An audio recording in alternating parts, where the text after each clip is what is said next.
Ryan is 2 years into a car loan, $17,300 still owed, and this week he got a raise, $500 extra a month, landing in his account like clockwork. Ryan knows exactly what he wants to do with it. The most responsible thing he can imagine: attack the loan, pay it off early, kill the debt, own the car, be free. Almost everyone watching this would do the same thing. Kevin got the same raise, same week. Kevin also has a car loan, same $17,000, same rate, same clock. And Kevin is about to do something that sounds almost irresponsible. Nothing. He's going to keep making the minimum payment on purpose and invest every extra dollar instead. One of these two is about to quietly outbuild the other. By the end of this, you'll know the number that settles it. The one number to check before you ever send a single extra dollar to any loan you'll ever have. Because the answer that feels responsible and the answer that's correct are not always the same one. Let's keep this honest. If you've been here before, you know these two men. Last time, Kevin was the one who paid cash for a car to avoid $5,000 in interest, and it quietly cost him $17,000 in gains his money never got to make. Kevin learned, so when life handed him a second car he didn't plan for, he did something new. He ran the math first, financed it on purpose, and kept his capital working. Ryan was the one who understood all of this from the start. He financed deliberately, invested his capital, came out ahead, which is exactly what makes what happens next so interesting, because 2 years into that loan, with $500 fresh a month in his pocket, Ryan, the man with the numbers on his side, is about to make a decision by feeling instead. Here's the moment it happens. Ryan is looking at his loan statement, $17,300 left, 36 payments to go, $535 every month for 3 more years, and something in him just wants it gone. Not for a mathematical reason, because it's there, because owing money feels like a weight, and he finally has the tool to lift it. So he makes the decision. Every uncle, every radio host, every comment section will applaud. All $500 extra go straight at the loan, $1,035 a month now. At that pace, the loan dies in about 18 months instead of 36. Debt-free in a year and a half. It feels unstoppable.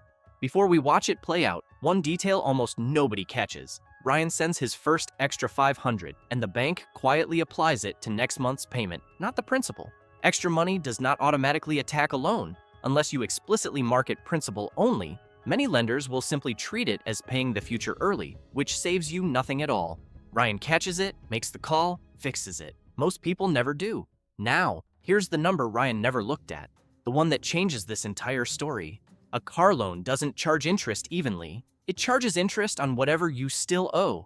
At the start, you owe the most, so the interest slice of every payment is at its fattest. Each month, the balance drops a little, the interest drops with it, and more of your payment finally reaches the actual car, which means the interest on a loan doesn't live spread across 5 years. It lives at the front. Run Ryan's actual numbers: $27,000 at 7%. About $5,080 of total interest over 5 years. 2 years in, Ryan has already paid $3,100 of it. 62% of every interest dollar the bank will ever collect from him. Already gone, while he still owes 64% of the car. Read that again. The expensive part of Ryan's loan is behind him. What's left? The 36 payments he's so eager to destroy contains about $1,900 of interest total. That's the enemy he just mobilized his entire raise against. And the sprint doesn't even eliminate all of it. Paying the loan down over 18 months still accrues interest along the way, about $960 of it. So the grand prize for 18 months of maximum effort, every spare dollar fired at the bank, is the difference. Roughly $970 saved. 18 months of sacrifice, $970. Hold that number. Kevin is about to give it context. Kevin's statement looks identical. Same balance, same rate, same 3 years left. And Kevin feels the same itch Ryan does. Nobody enjoys owing money, but Kevin has learned to do one thing before moving a single dollar: run the number first. His loan costs 7%. That's what prepaying it pays. A guaranteed return of exactly 7% on every extra dollar in interest that never gets charged. Not bad. But money in a broad index fund has historically averaged around 10, 7 guaranteed, or 10 on average. That gap is the spread. the same spread from last time, and the whole decision lives inside it.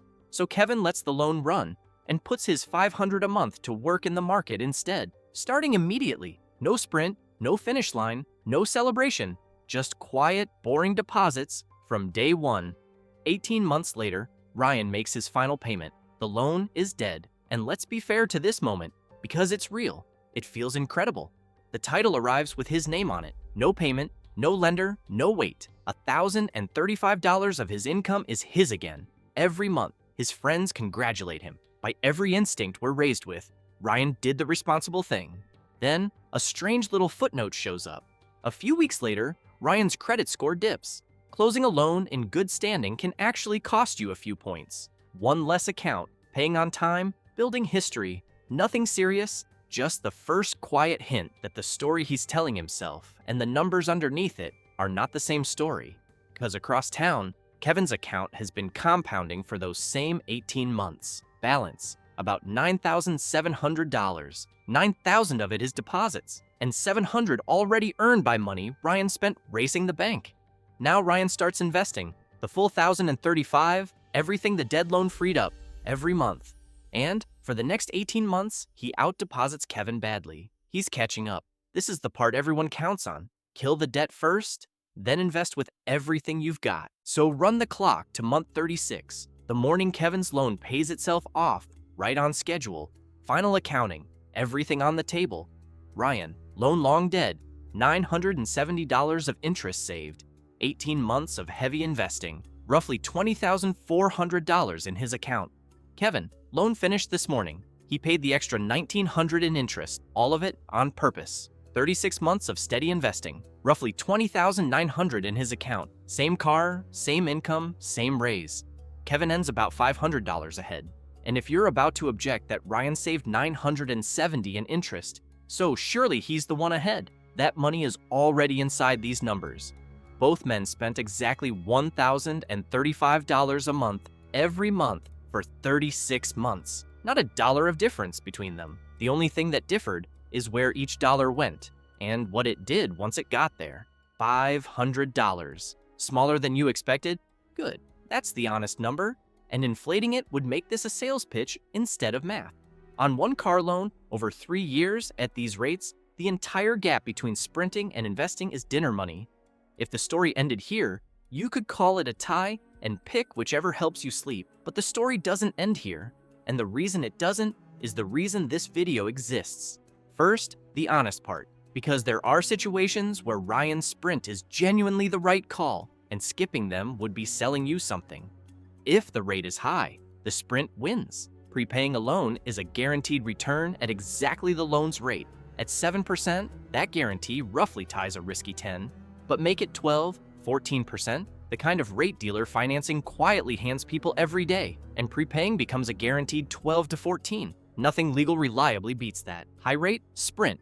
Every time, the entire argument flips on the rate. If the $500 wouldn't actually get invested, if it would quietly leak into dinners and upgrades and a slightly nicer everything, the sprint wins by default. A forced payment to the bank beats money that evaporates. The spread only exists if the money actually goes to work. And if debt genuinely costs you sleep, Kevin himself would tell you, peace has a price, and you're allowed to pay it. Just pay it knowing the number. Tonight, the number is about $500. That can be a fair trade for sleep. The problem is that almost nobody makes the trade knowing what it costs. But there's one argument for the sprint that sounds airtight and isn't, and it's the one that traps careful people. I want to pay it off early in case I lose my job. Here's what it misses. Partial prepayment gives you zero relief. Every extra dollar Ryan sent is now locked inside the car, and until the loan is completely dead, the bank still wants its $535 every single month, no matter how much extra he already sent. Lose your income in month 10 of the sprint, and your safety net is welded into a depreciating sedan, while the payment is still due.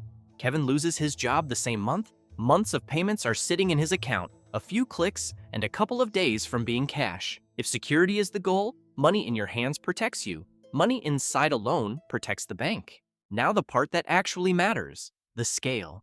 Because this was never about one loan. $900 isn't the cost of Ryan's decision. It's the cost of Ryan's decision once. What Ryan revealed is a reflex.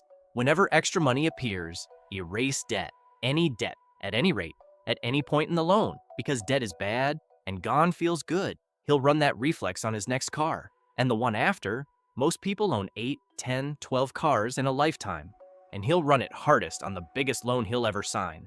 A 30-year mortgage where the same fork, prepay 6.5% or invest at 10, plays out not over 36 months, but over decades, with far bigger money.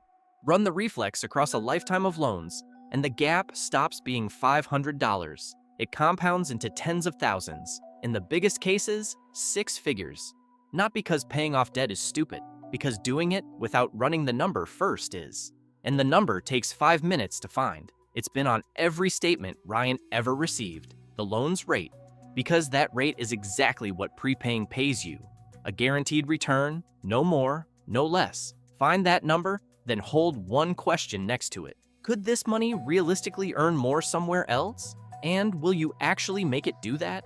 If the rate is higher, feed the loan. If the money can earn more, and you'll genuinely put it to work, let the loan run its boring course. And let the interest already behind you stay behind you. You can't unpay it. The only thing that ever matters is where the next dollar works hardest. Ryan asked where his money could stop feeling bad. Kevin asked where his money could do the most. That's the entire difference. One question asked before the first extra dollar moved.